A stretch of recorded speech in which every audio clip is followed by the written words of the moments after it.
தமிழக பாரதிய ஜனதா கட்சியின் மூத்த தலைவரும் முன்னாள் தெலுங்கானா பொதுச்செயலாளர் ஆளுநர் டாக்டர் தமிழிசை சவுந்தரராஜன் நம்முடைய இணைந்திருக்கிறார். இன்னைக்கு எஸ்ஏஆருடைய ஃபைனல் ரிசல்ட் வந்திருக்கு.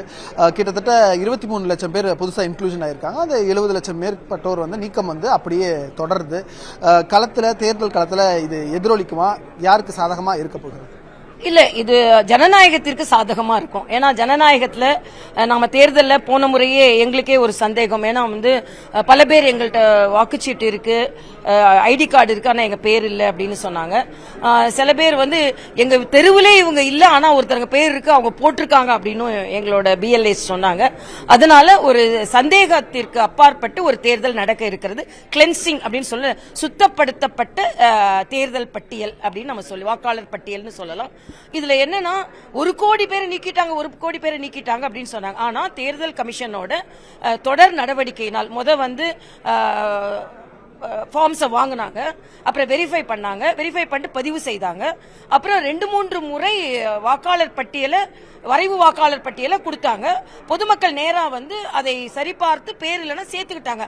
அப்போ 23 லட்சம் பேர் சேர்த்துக்கிட்டதே ஒரு ஆரோக்கியமான ஒரு கருத்து தான், விஷயம் தான். ஏன்னா 1 கோடி பேர் நீக்கின அப்புறம் 25 லட்சம் பேர் இல்ல என் பேர் வேணும் அப்படின்னு சொல்லி புது வேட்பாளர்களும் சேர்த்திருக்காங்க. அந்த வகையில் இது சரியாக நடைபெற்று இருக்கிறது அப்படின்னு நான் நினைக்கிறேன். ஜனநாயகத்திற்கு இது சரியாக இருக்குங்க. ஜனநாயகனுக்கு எப்படி இருக்கும்? ஜனநாயகனுக்கு முதல் வாக்காளர்கள் கொஞ்சம் ஜனநாயகனை நோக்கி போய்கொண்டிருக்கிறார்கள். ஆனா ரசிகர்கள் தொண்டர்களாக மாறுவது சற்று கடினம் தான். ஃபேன்ஸா இருக்கிறாங்க, ஆனா அவங்க ஃபேக்ட்ஸா மாறுவாங்களா அப்படின்றது ஒரு மிகப்பெரிய கேள்விக்குறிதான். அதனால அவரை பார்த்து மகிழ்கின்ற தொண்டர்கள், உதாரணத்துக்கு ஒன்று சொல்றேன், விருப்ப மனு வாங்குறதுக்கு பயங்கர கூட்டம் இருந்தது, ஆனா திருப்பி கொடுக்கறதுக்கு கூட்டமே இல்லை. தம்பிங்கெல்லாம் கேள்வியெல்லாம் நிறைய கேட்டிருக்கு. நாம அதுக்காக தான் அண்ணன் பின்னாலே போனோம், எதுக்கு இந்த கேள்விக்கெல்லாம் பதில் சொல்றேன் விட்டுட்டாங்க. ஸோ இதுதான் இந்த சின்சியாரிட்டி அண்ட் அதோட தீவிரத்தன்மை அவங்களுக்கு இல்லைன்றத இதுவே காண்பிக்குது. அதனால ஒரு ஆரவாரம், ஒரு சலசலப்பு, ஒரு கலகலப்பு இருக்குமே தவிர அது ஓட்டா மாறுவான்றது மிகப்பெரிய கேள்விக்குறி. இதுல 50% மாறாதுன்றது எனது கணிப்பு.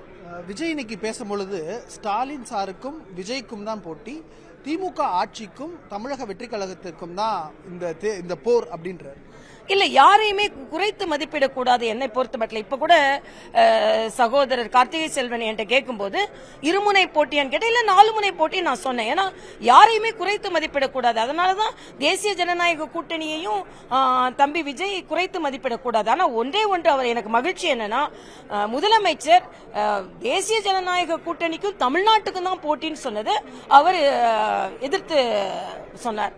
அதனால எனக்கு என்ன பொறுத்த மட்டும் உதயநிதி பேச்சுக்கும் விஜய் பேச்சுக்கும் பாத்தீங்கன்னா அட்லீஸ்ட் அவர் மோடி அவர்களையே மிக மிக தரம் குறைந்து விமர்சிக்கிறார். ஆனா விஜய் அவர்கள் ஸ்டாலின் சார்னு சொல்றாரு, ஒரு வரம்பு மீறாகவே பேசினார். அதுல எல்லாம் அவரை பாராட்டத்தான் செய்யணும். ஆனா அதே நேரத்தில் அவர்களின் நான் தான் முதலமைச்சர், மற்றவங்க எல்லாம் அவர் ஒரு கதை சொன்னார் இல்லையா, இளைஞன் எல்லாத்தையும் சாதிச்சிட்டாங்கன்னு.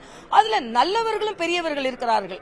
எங்களை போல நாங்கெல்லாம் முட்டி மோதி மக்களுக்கு நல்லது செய்யணும்னு இருக்கவங்களும் இருக்காங்க. எல்லாரையும் ஒரே மாதிரி போட்டு தான் தான் எல்லாத்தையும் சரி செய்து விட முடியும் என்று சொல்வது என்னால் ஏற்றுக்கொள்ள முடியாத ஒன்று.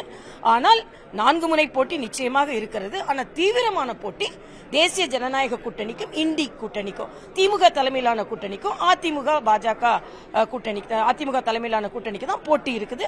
அதனால நிச்சயமாக தேசிய ஜனநாயக கூட்டணி வெற்றி பெறும். இன்னொன்று, இவர்கள் 2 பேரும் சொல்லுகின்ற கருத்துக்கள் எங்களுக்கு உதவிகரமாக இருக்கும். ஏன்னா திமுக அவங்க கடுமையாக எதிர்க்கும் பொழுது திமுகவுக்கு ஆதரவாக வாக்களித்தவர்கள் கூட இத்தனை பேர் 3 அணி திமுகவுக்கு எதிராக பேசுது.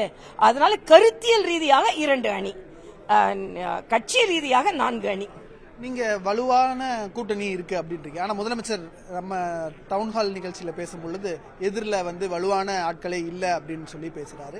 பிரதமரும் அமித்ஷாவும் எங்களுக்காகத்தான் பரப்புரைக்கு இங்க வர்றாங்க, ஆளுநர் இங்கே மாற்ற வேண்டாம், நீங்க ஒரு முன்னாள் ஆளுநரை மாற்ற வேண்டாம்னு முதலமைச்சர் கோரிக்கை வைப்பாங்க, கேட்பீங்களா? அதாவது இது அவர் அந்த பயத்தை அப்படி மறைச்சிக்கிறாரு. நம்ம வந்து இப்படி எல்லாம் சொன்னாதான் நம்ம வந்து தைரியசாலியமா இருப்போம் அப்படின்னு நினைச்சு கொள்ற மாதிரி அவர் தன்னோட ஒரு பிரேவ் ஃபேஸ போடுறாரே தவிர பிரேவ் ஃபேஸ் அவர்கிட்ட இல்ல. இன்னும் சொல்ல போனா மரியாதைக்குரிய அமித்ஷா அவர்களும் மோடி அவர்களும் ஏறக்குறைய 18 மாநிலங்களில் வெற்றியை கொண்டு வந்திருக்கிறார்கள். உங்களுக்கு இருக்கிற அதே உரிமை தமிழக பாஜகவுக்கும் இருக்கு. ஏதோ தமிழ்நாட்டுல பாஜக எல்லாம் தமிழக உரிமையை விட்டு கொடுத்துருவோம் அப்படின்னு கிடையாது. ஆக ஒரு செயற்கையான ஒரு உரிமை போரை முதலமைச்சர் உருவாக்கி அதுக்கு எதிராக நான் போராடுறேன்னு சொல்லிக் கொண்டிருக்கிறாரே தவிர எந்த உரிமை போரும் இல்ல. நிச்சயமாக மரியாதைக்குரிய பாரத பிரதமர் இன்னைக்கு பார்த்தா இண்டி கூட்டணியில தான் பிரச்சனை. காங்கிரஸ்ல டெல்லிக்கு போயும் இங்கே போய் கூட்டணி பேச முடிவு செய்து கொண்டிருக்கிறார்களே தவிர மரியாதைக்குரிய பாரத பிரதமர் எல்லார் கையையும் பிடித்து மதுராந்தகத்தில் உயர்த்தி நாங்கெல்லாம் ஒன்றா இருக்கோம்னு ஜனநாயக ரீதியாக தான் அவர் கூட்டணியை முடிவு செய்தார். அப்படிதான் நாங்கள் இயங்கிக் கொண்டிருக்கிறோம். முதலமைச்சர் தனது குறைகளை மறைப்பதற்கு ஒரு செயற்கையான உரிமை போர், ஒரு செயற்கையான மொழி போர் இத மாதிரி உருவாக்கி கொண்டிருக்கிறார் என்பதான் எனது கருத்து. மிக்க நன்றி உங்களுக்கு வருகைக்கும் உங்களுடைய கருத்து பகிர்வுக்கும். ஒளிப்பதிவாளர் நிர்மலுடன் நியூஸ் 18 தமிழ்நாடு செய்திகளுக்காக சுபாஷ்.